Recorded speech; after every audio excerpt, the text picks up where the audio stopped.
Olá, tudo bem? Estou gravando aqui o processo de moldagem dessa peça. É um rosto de uma princesa que eu estou fazendo no isopor, só que eu quero fazer ela através de um molde com resina, né? Aqui está a cabeça dela. Como que eu fiz aqui? Eu planejei ela aqui para cortar em duas, mais ou menos na metade da cabeça. Vou colocar ela aqui em cima de um papelão, porque eu sei que não vai sujar aqui, nem vai grudar. E aí eu preparei o gesso, como? Colocando um pouco de água e geralmente eu coloco uma quantidade de gesso suficiente para ele ficar hidratado e ele não ficar muito grosso também, porque eu preciso que ele copie todos os detalhes, então não pode ficar grosso demais, também não pode ficar muito fluido para escorrer demais. Coloquei uma quantidade aqui, digamos, para ele ficar meio um pouco mais do que leitoso, né? Um pouco mais grosso. Deixei ele descansar um pouquinho até ele sair essas bolhas. Estou misturando aqui com a mão para ele poder desmanchar alguma parte que está empelotada dentro dele. E aí eu vou começar a aplicar o gesso como? Colocando aqui, ó, pequenas quantidades assim em cima do isopor para ir cobrindo todo o isopor. Certo? Vai com calma, pode ir assim, ó, jogando com o dedo assim, ó, dessa forma aqui. Ele vai sujando todo o isopor e vai conseguindo moldar, digamos, a peça, copiar a peça. E a gente tem que estar sempre trabalhando com o objetivo de não deixar bolhas na peça. Então, a gente vai ter que cobrir toda a superfície do isopor sem deixar bolhas. Aqui ele está muito fluido, não está muito grosso como eu gostaria, ficou até um pouco mais fluido. Como esse processo de molde aqui, ele é um processo de molde com forma perdida, assim, a gente não vai utilizar nem a peça que eu tô fazendo aqui, essa peça de isopor, ela não vai ser mais utilizada, ela vai ser descartada. E o molde também, caso tenha muita retenção, ele vai ser descartado também. Então não vai ser, digamos, utilizado depois que fizer a matriz, né, uma peça de resina, ele não vai ser reutilizado de novo.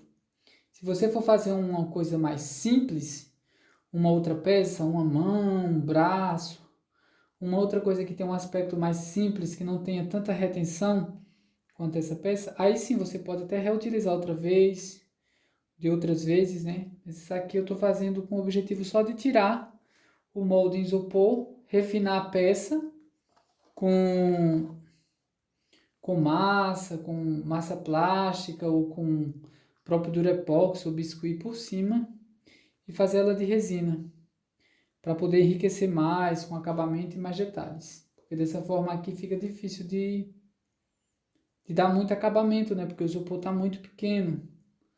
Então não fica muito legal dar acabamento com uma peça pequena assim de isopor. Que eu vou hidratando ele, colocando essas partes que estão mais úmidas, eu vou colocando um pouco mais de gesso por cima para cobrir toda a superfície. Eu não quero deixar nenhum canto descoberto, porque esses cantos aqui, se eu deixar descoberto e colocar um gesso mais grosso, vai criar bolhas no molde. Isso vai dificultar para mim na hora de fazer a peça, né? Então não quero deixar bolha nenhuma. Como eu não passei nada no isopor, nenhum isolante no isopor, nada, o gesso ele não tá fixando muito bem, ele tá tipo escorrendo sem querer misturar muito com isopor. Isso é normal, tá? Mas à medida que ele for hidratando o isopor, tivesse hidratado, ele ia segurar mais fácil o gesso. Eu não fiz nenhuma barreira de retenção aqui em volta do molde. O gesso é um material muito barato também. Como é um molde praticamente descartável, como eu falei, eu não vou precisar de muita ferramenta para isso, não.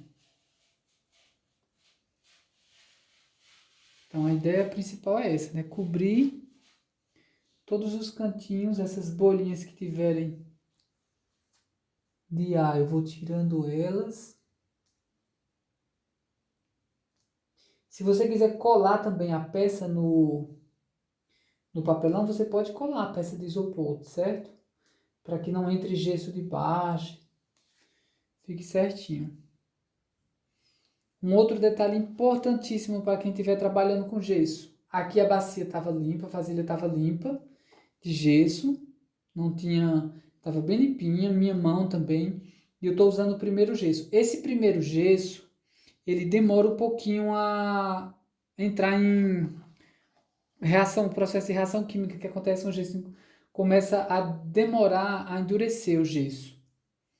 Se eu pegar essa vasilha com esse mesmo gesso e for utilizar com suja de gesso, pode ser só suja, a mão ou suja de gesso, esse gesso vai secar muito, mas muito rápido, tipo assim, 2, 3 minutos. E aí, às vezes, a gente não tem tempo de trabalhar com ele. E aí, o que eu recomendo para você? Se você for fazer uma peça que você precise demorar mais na aplicação do gesso, você pega e lava a vasilha, lava a mão direitinho, para não ter nenhuma sobra de gesso. Porque quando a gente tem um gesso que já entrou em processo de secagem, né, ele começa a ter a reação, o processo de reação química começa a endurecer. Se a gente usar esse gesso que já passou por esse processo de reação química, misturar com outro, o outro vai endurecer tão rápido quanto aquele. Então é importante a gente sempre estar lembrando desses detalhes, senão a gente perde o processo aí por conta que ele seca muito rápido. Ele já está aqui, ó, começando a engrossar o gesso, já está ficando mais espesso aqui. E à medida que eu vou trabalhando com ele aqui, ele vai passando um tempinho, ele começa a ficar mais grosso. Interessante também fazer, enquanto mais água você coloca no gesso, né, mais fluido ele fica, mais, digamos assim, mais fraco ele fica o gesso. Enquanto menos água você coloca no gesso, mais forte vai ficar o gesso, mais duro ele fica. Certo? Então esse aqui, esse gesso, como vai ser quebrado mesmo, vai ser um molde que vai ser quebrado quando eu colocar resina depois. Então esse gesso mais fraco vai me facilitar o processo. Aqui eu vou colocar aqui na lateral do cabelinho, ó.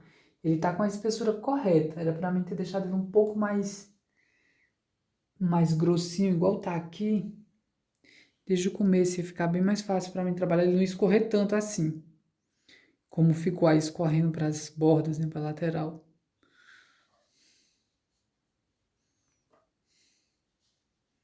A ideia mesmo é fazer só uma camada fina de gesso.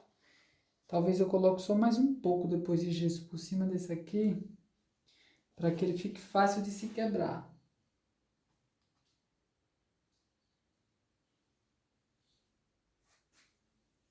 E aí vocês vão ver ao longo do processo como eu vou fazer para ele eu não ter dificuldades no processo de moldagem dele. Certo? Eu vou colocar algum objeto aqui na lateral para ele não escorrer, que aqui ele está escorrendo um pouco do papelão. Já está ficando bem mais espesso aqui. E aí eu vou acumulando, ó, nesses cantinhos que eu vi que tem pouco gesso ainda. Tenho que colocar uma camada um pouco mais grossa.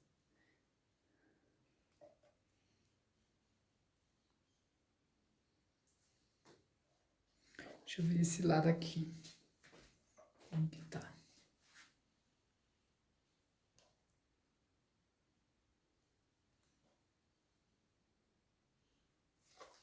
E à medida que ele fica vai engrossando, eu vou colocando mais nessas partes de cima que ele escorreu mais. Deixar uma camadinha um pouquinho mais grossa. Existem muitas formas de se moldar uma peça. Isso aqui é só uma parte do processo que eu estava fazendo aqui. Achei interessante mostrar para você como que eu faço. Ó, onde eu perceber que está mais fino o gesso, eu vou colocando um pouco mais de gesso para ir dando um pouco mais de volume, espessura nele.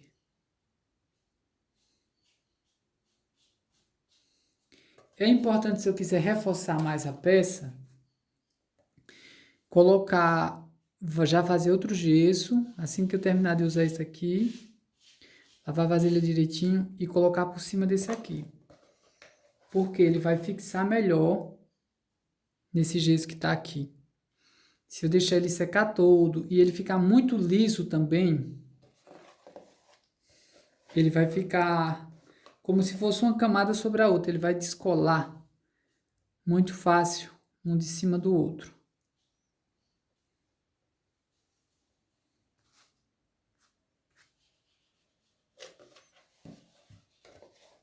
Aqui ficou tão fininho que tá aparecendo o isopor ainda, ó. Esse cantinho de cá. Mas eu quero que fique fino mesmo para mim ficar fácil de quebrar e remover o gesso. Não quero que fique uma camada muito grossa, não.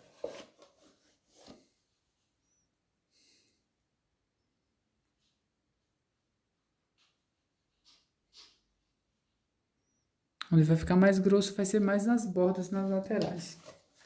Pronto, do jeito que tá aqui, eu só vou tentar reforçar onde eu ver que tá muito fino mesmo, puxando um pouco mais, olha, ele demorou o tempo certo para começar a reagir e ficar mais rígido. Tá vendo que ele tá aqui, ó, mais pastoso, com aspecto mais como se fosse uma pasta, não tá tão fluido como tava no começo.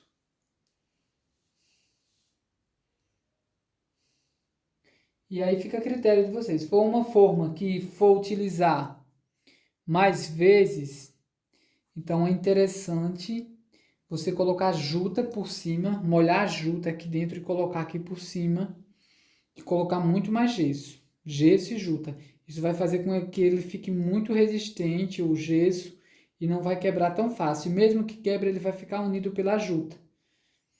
Deixar sempre ele áspero, vai mexendo nele aqui, por exemplo. Ah, não, eu quero fazer isso aqui e quero colocar outra camada de gesso por cima. Então, à medida que ele vai secando, você vai mexendo nele aqui, ó, e criando retenções nele.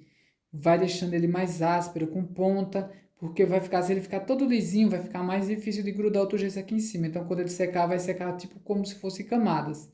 Se ele ficar áspero, que daqui para frente ele começa a ficar assim, ó, a gente consegue deixar ele mais áspero. Vai ficar mais fácil de colar uma camada por cima da outra. Então, para quem for deixar o molde mais grosso, for reutilizar o molde, for um molde que for utilizar várias vezes, então faz com ele mais áspero e vai colocando as camadas com juta por cima. Certo? Então, essa é a parte do processo. Eu vou deixar ele decantar aqui até entrar no processo de cura. Quando ele estiver no processo de cura, que é o processo de endurecimento do isopor, ele começa a acontecer uma reação química aqui dentro. E ele começa a esquentar para evaporar um pouco da água. Ele esquenta, não esquenta muito, mas fica quente. Aí depois ele esfria, pronto. E aí ele já fica naquele processo rígido. O que vai acontecer vai ser uma distorção, mas muito pequena, à medida que ele vai perdendo a retenção da água. E aí, sair também essa distorção não vai alterar em praticamente nada na minha peça. Quando ele estiver já rígido, eu já posso remover ele daqui e eu vou mostrando os outros processos para você. Ok? Obrigado por ter acompanhado o vídeo, um forte abraço e até o próximo vídeo.